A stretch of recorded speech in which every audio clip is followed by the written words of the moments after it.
नमस्कार, live cities की night bulletin दिन भर बिहार में आपका स्वागत है। मैं गरिमा भारती। आज के इस बुलेटिन में बिहार की कई जरूरी खबरें हैं। बड़ी खबर राजगीर से। आज मुख्यमंत्री नीतीश कुमार राजगीर पहुंचे, ई रिक्शा की सवारी की, वेन्यू 1 का जायजा लिया।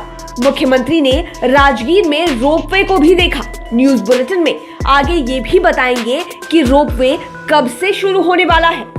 यह भी बताएंगे कि बिहार लोक सेवा आयोग यानी कि बीपीएससी ने 64वीं परीक्षा की इंटरव्यू डेट जारी कर दी है और कब तक होगा इंटरव्यू।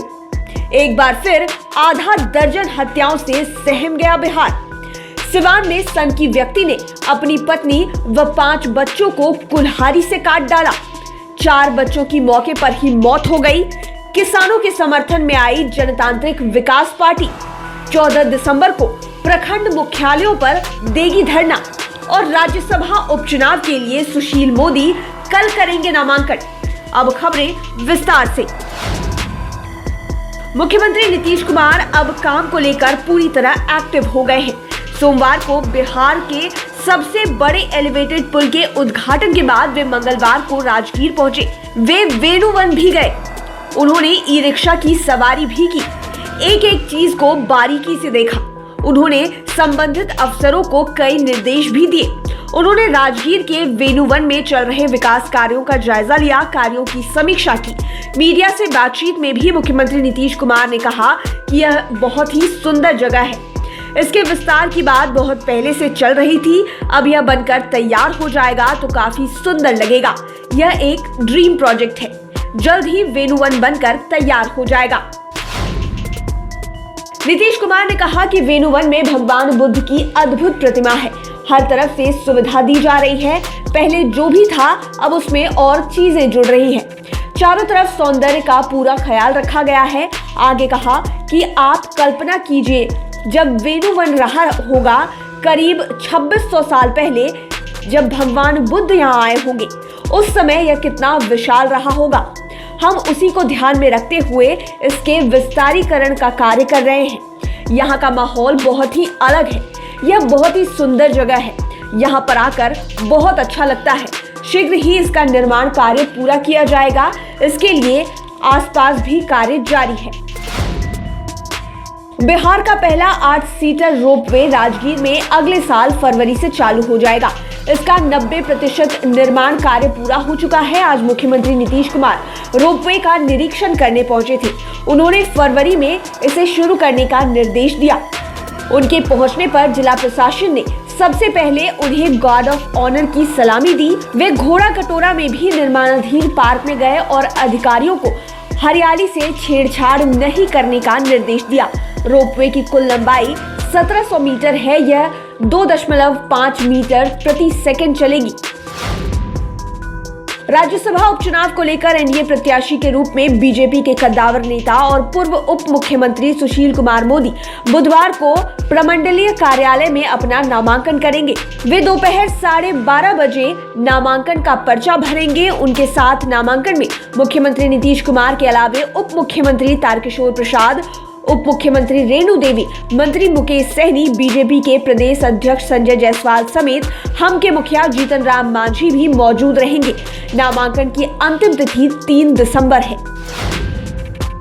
बीपीएससी ने 64वीं परीक्षा का इंटरव्यू डेट जारी कर दिया है। 11 दिसंबर तक इंटरव्यू होगा। अभ्यर्थी आयोग की वेबसाइट से एडमिट कार्ड डाउनलोड कर सकते हैं। इसके लिए आयोग ने एक प्रोफार्मा भी जारी किया है। इस प्रोफार्मा को भरकर भी अभ्यर्थी को साक्षात्कार करने के लिए पहुंचना है। इस प्रोफार्मा को भरकर ही अभ्यर्थी को साक्षात्कार के लिए पहुंचना है। प्रोफार्मा 1 में उम्मीदवार को नीली और काली बॉल पेन लेकर आनी है। इसमें उम्मीदवार का नाम, पिता और माता का नाम, व्यवसाय, आय, अभ्यर्थी की जन्म तिथि, पत्राचार का पता आदि अपने विषय में जानकारी देनी है। प्रपत्र 2 में अभ्यर्थी को अपनी सेवा व पद के लिए वरीयता क्रम में सूचना देनी है। अभ्यर्थी प्रोफार्मा भरकर ही इंटरव्यू में शामिल हो सकेंगे। केंद्र की मोदी सरकार द्वारा कोरोना काल में पारित कृषि बिल को किसान विरोधी बताते हुए जनतांत्रिक विकास पार्टी ने 14 दिसंबर बिहार के सभी प्रखंड मुख्यालयों में धरना देने का निर्णय लिया है। जवीपा सुप्रीमो अनिल कुमार ने कहा कि यह निर्णय पार्टी के देश में मोदी सरकार के कृषि कानून के विरोध में चल रहे व्यापक किसान आंदोलन के समर्थक में लिया गया है। जवीपा इस बिल को किसान विरोधी मानती है और मांग करती है कि सरकार यह बिल वापस ले। उन्होंने कहा कि बिहार में पहले ही नीतीश कुमार की सरकार इसे हटा चुकी है। इसका खामियाजा बिहार के किसान भुगत रहे हैं। वे निर्धारित 1878 रुपए का धान 1100 में बेचने को मजबूर हैं। बिहार में आज एक बार फिर अमंगलवार है। सुबह होने के साथ ही सिवान की घटना ने हर किसी को स्तब्ध कर दिया। संकी ने अपनी पत्नी व 5 बच्चों को कुल्हाड़ी से काट डाला। इसमें 4 बच्चों की तो मौके पर ही मौत हो गई। पत्नी और एक बच्चे को आनन फानन में स्थानीय अस्पताल में ले जाया गया। स्थिति बिगड़ती देख दोनों को पटना लाया गया। पीएमसीएच में एडमिट किया गया। हालत गंभीर बनी हुई है। संकी पति को पुलिस ने अरेस्ट कर लिया है। सिवान में दिल दहला देने वाली यह वारदात भगवानपुर थाना क्षेत्र के बलहा गांव में हुई है। मृतकों में 17 साल की बेटी ज्योति कुमारी के अलावे 3 बेटों में 15 साल के अभिषेक कुमार, 12 साल के नीतीश कुमार उर्फ भोला और 7 साल के मुकेश शामिल हैं। पत्नी रीता देवी व छोटी बेटी अंजलि का इलाज पीएमसीएच में चल रहा है। बहरहाल इस दिल दहला देने वाली घटना से सिवान ही नहीं पूरे बिहार के लोग सकते में हैं। छपरा के एकमा थाना के केसरी गांव में 2 लोगों की गोली मारकर हत्या कर दी गई। मृतकों में रोहित तिवारी और मनोरंजन राय शामिल हैं। मृतक के परिजन मुन्ना तिवारी ने बताया कि शादी समारोह में आतिशबाजी हो रही थी, जिसके कारण फायरिंग की आवाज नहीं सुनाई पड़ी। घटना की जानकारी मिलते ही सदर डीएसपी एमपी सिंह पहुंचे। उन्होंने कहा कि शादी समारोह के दौरान विवाद की बात सामने आई है। पुलिस मामले की हर एंगल से छानबीन कर रही है। जल्द ही घटना का खुलासा कर दिया जाएगा। ऑटो से रात में चलने वाले लोगों के लिए अच्छी खबर है। प्रमंडलीय आयुक्त संजय कुमार अग्रवाल ने पुलिस को निर्देश दिया है कि रात में चलने वाले ऑटो का वेरिफिकेशन करें।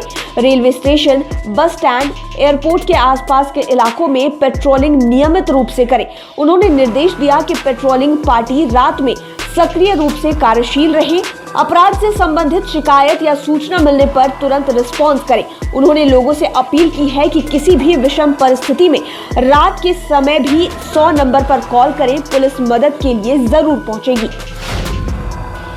सूबे में बर्फीली हवाएं अभी भी बढ़ाएगी ठंड, कनकनी बढ़ेगी। मौसम विभाग के मुताबिक न्यूनतम तापमान में अगले 24 घंटे में 1 से 2 डिग्री सेल्सियस तक की गिरावट हो सकती है। उत्तर पश्चिम से आ रही बर्फीली हवाओं का चलना जारी है। मौसम विभाग के अनुसार पिछले 24 घंटों में हवा की रफ्तार में और तेजी आने से पारा आंशिक रूप से नीचे आ गया है। पटना के मौसम विज्ञान केंद्र के मुताबिक 1 और 2 दिसंबर को न्यूनतम तापमान 10 डिग्री रह सकता है, जबकि 3 और 4 दिसंबर को इसमें 1 डिग्री की बढ़ोतरी हो सकती है। फिलहाल कोल्ड डे वाले हालात अभी दिखने के आसार नहीं है। लाइव सिटीज के नाइट बुलेटिन में फिलहाल इतना ही। खबरों से अपडेटेड रहने के लिए आप लाइव सिटीज के साथ जुड़े रहें। हमारे चैनल को सब्सक्राइब करें, साथ ही साथ फेसबुक पेज को जरूर लाइक करें। धन्यवाद।